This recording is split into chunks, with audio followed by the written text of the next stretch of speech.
যোগাশ্রী programme বলেছ, এখানে একটা কোশ্চেন হয় যোগাশ্রী প্রোগ্রাম করতে হয়, অর্থাৎ সেটা আমাদের গ্রাফ অঙ্কন করতে হয়, লেখাচিত্র অঙ্কন করতে হয়। আরেকটা হলো রচনামূলক কোশ্চেন থাকে। অনেক সময় বলা হয় যোগাশ্রী প্রোগ্রামিং এর শর্ত সুবিধাগুলো কি কি।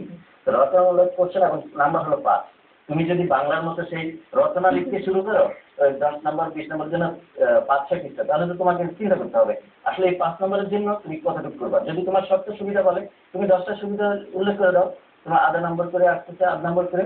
আর যদি তুমি গ্রাফ পেপারটা অঙ্কন করো সেখানে তুমি চিন্তা করবা যে ইকুয়েশনটা দেওয়া আছে সেটা লেস দেন গ্রেটার দেন দিয়ে কতটুকু কি করবে। অর্থাৎ তুমি গ্রাফ পেপারটাকে সবচেয়ে বেশি গুরুত্ব দিবে, তারপর তোমার এরিয়া কতটুকু আছে সেখান থেকে তোমার রেজাল্টটা কি আছে তুমি সেটাকে খেয়াল করবা। এখানে লেখার দিকে বেশি বর্ণনার দিকে বেশি চালানো তুমি তোমার শুধুমাত্র তোমার এখানে ইকুয়েশন এবং ইকুয়েশন অনুসারে তোমার যে গ্রাফ পেপারটা তৈরি হবে সেটা দিকে বেশি নজর দেবে। ইকুয়েশন এন্ড গ্রাফ এই দুটোর দিকে লক্ষ্য রাখতে হবে। বুঝতেই তো পারছেন উনি বলেছেন বাংলার মতো না, এখানে হিসাব করেই করতে হবে। গণিতের বিষয় টাইমের ব্যাপারে হিসাব করতে হবে সবকিছু। তুমি বলতে চাচ্ছিলে যে ওভারঅল একটা বলতে সাজেশন। এবার অঙ্ক যত বেশি করতে পারবে, যে সিলিং মিস্টেক গুলি হয়, অঙ্ক যদি যত প্র্যাকটিস করা হয় এগুলো অনেক কমে যায়। যত প্র্যাকটিস করা হয় দেখা যায় যে প্লাস মাইনাস যে ভুলগুলি আসে সেগুলো সলভের প্লাস মাইনাসের ব্যাপারে আমাদের ছিল কথা বলার সংকেত নিয়ে। আমরা তাহলে তোমার প্র্যাকটিস এত কোনো বিকল্প নেই, এটা সত্যি কথা। এটা একেবারেই সত্যি কথা, বারবার প্র্যাকটিস করবে। এখনো পরীক্ষার যতদিনই আছে অঙ্কটা অনেক বেশি চর্চা রাখতে হবে। হ্যালো, হ্যাঁ হ্যালো, হ্যাঁ হ্যাঁ শুনছি বাবা, বলো।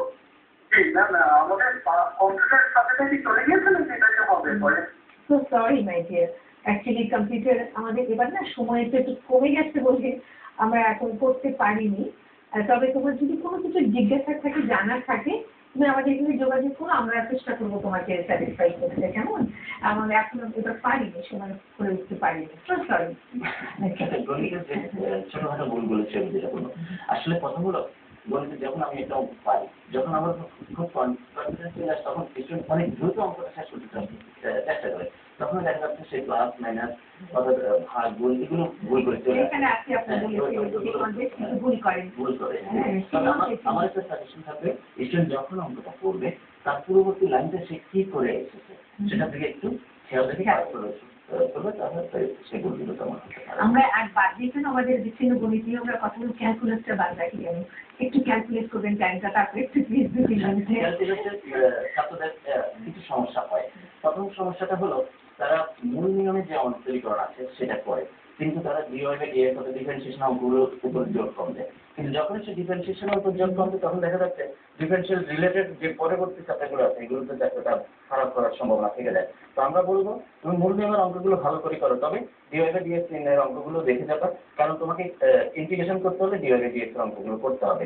তোমার তাকে যদি এখানে পর্যায়ক্রমিক অন্তরীকরণ করতে হয়, ম্যাট্রিক্সের ধারা করতে হয়, তাহলে তাকে অবশ্যই ডিভাইড/ডিএক্স ভালোভাবে জানতে হবে। তাহলে ডিভাইড/ডিএক্স এর অর্থাৎ তোমাকে এখানে অন্তরক সহগ নির্ণয় করার যে অঙ্কগুলো আছে এগুলো ভালো করে তোমরা জানবা। এগুলো এখনো প্রয়োজন হবে ভবিষ্যতে যখন যেখানে যাও, যেখানে লাগবে ফিজিক্স কেমিস্ট্রি সব জায়গাতে কিন্তু এই ডিফারেন্সিয়েশনটা আসবে। সুতরাং এটাকে তোমরা ভালো করে চর্চা করবে, অবশ্যই ভালো করতে পারবে। আমরা একদম অল্প সময় নিয়ে তোমাকে একটু জানতে চাইবো যে ছেলেমেয়েরা পরীক্ষা দিব, দেখি একটু ইন্সপায়ার করে কিছু বলো। ইন্সপায়ারেশনের জন্য যেটা বলবো, বেশি বেশি পড়াশোনা করতে হবে, পড়াশোনা করতে জন্য টাইম দিতে হবে। যতটুকু সময় টেবিলে বসে না কেন মনোযোগ দিতে হবে। সবচেয়ে বড় কথা হচ্ছে বই সামনে বসে থাকা মেইন কথা, মনোযোগের পড়াটা মেইন কথা। টাইমটা বড় ফ্যাক্টর না, তুমি নিজে স্যাটিসফাই হতে হবে তোমার যে এতটুকু পড়ছি আমার শেষ, আজকে এতটুকু পড়লে আমার চলবে, নিজেকে স্যাটিসফাই করো। ওকে, খুব ভালো কথা বলেছো। আগে নিজের সাথে, তাই না? নিজেকে নিজে যদি স্যাটিসফাইড হওয়া যায় তাহলে নিশ্চয়ই তার রিফ্লেকশনটা ভালো হবে। অনেক দোয়া করছি তোমার জন্য, এনামুল হক, তুমি ভালো করবে। এবং আপনি প্লিজ শেষ করার কথা। আমি বলবো তোমরা ম্যাথমেটিক্সে যে অঙ্কগুলো তোমার শতভাগ তুমি মনে করতেছো নির্ভুলভাবে উত্তর করতে পারবে সেই অঙ্কগুলো সিলেক্ট করবা। আর দেখবে যে কোন অঙ্কগুলো অনেক ছোট মনে হচ্ছে তোমার কাছে সেগুলোই তুমি অ্যান্সার করো, তাহলে দেখবে যে তোমার সময় কম লাগবে। আর অন্তত এতটুকু সময় রাখবা, শেষে অন্তত 10 মিনিট হাতে রাখবা, যেন প্রত্যেকটা অঙ্ক আবার তুমি রিভিশন দিতে পারো। যদি তুমি রিভিশন দিতে পারো এবং তোমার যদি শতভাগ নিশ্চিত অঙ্কগুলো ধরতে পারো, তাহলে ইনশাল্লাহ তোমার কোনো খারাপ হওয়ার কোনো সম্ভাবনা নেই, A+ পাবে। এটা আপনি both for the first paper and the second paper. তাহলে গণিতে আমাদের আর কোনো চিন্তা নেই, কি বলেন? ইনশাল্লাহ কোনো চিন্তা নেই, যারা পরীক্ষা দেবে তারা খুব ভালো করবে। আপনাকে অনেক অনেক ধন্যবাদ হারুন সাহেব। শিক্ষার্থী বন্ধুরা, তোমরা আলোচনা থেকে বুঝতে পারলে আসলে গণিত খুব সহজ একটা সাবজেক্ট। হারুন সাহেব তাই বললেন, আর এনামুল হক কিন্তু তাই বললেন। তোমরা শুধু তোমাদের চর্চাটা রাখতে হবে, প্র্যাকটিসটা বেশি করে করতে হবে, আর মাথাটা ঠান্ডা রাখতে হবে। আমি যেটা বলছি যে মাথা গরম করা চলবে না। পরীক্ষার হলে গিয়ে হয়তো দেখবে সব পারো, তখন সিলেকশনটা খুব ইম্পর্টেন্ট। আবার কখনো হয়তো দেখবি একটু কম পারো কোনোটা, ঘাবড়ালে চলবে না। এবং মন দিয়ে যা করবে, মন দিয়ে করবে, মনোযোগের সাথে করবে, খেয়াল করবে। জ্যামিতি করার সময় বিশেষ করে কখনো কখনো যেহেতু 9টা উত্তর দিতে হয় ফার্স্ট পেপারে, খেয়াল রাখবে কখনো কখনো সুযোগ থাকে, স্কোপ থেকে যায় যে সেখানে হয়তো ছবিটা না দিলেও চলছে। সেটা তোমরা খেয়াল করবে, সাইনগুলো ঠিক মতো দেবে। আর যেটা তুমি ভালো পারো, এমন নয় যে তোমাকে আগে জ্যামিতি করতে হবে, আগে বীজগণিত করতে হবে, যেটা ভালো পারো। তবে যেটা কথা বলেছেন তোমাদের teacher, I agree with him completely, যে বীজগণিত আসলে ছোট ছোট বিষয় উচ্চ গল্প লিখলে কিন্তু অনেক নম্বর পাওয়া যায়, সহজেই পুরো নম্বরটা পাওয়া যায়। চেষ্টা করো যদি পারো, না হলে কোনো অসুবিধা নেই, যেটা ভালো পারবে সেটাই তোমরা করবে। এটার দিকে খেয়াল রাখবে। আর যেটা বললেন টিচার, যে ক্যালকুলাসের ডিফারেন্সিয়েশন, যেটা বল ভেরি ইম্পর্টেন্ট। এই জিনিসগুলো তোমাদের ভবিষ্যতে যে কোনো সাবজেক্টে পড়ো না কেন সায়েন্সে তোমাদের কাজে লাগবে।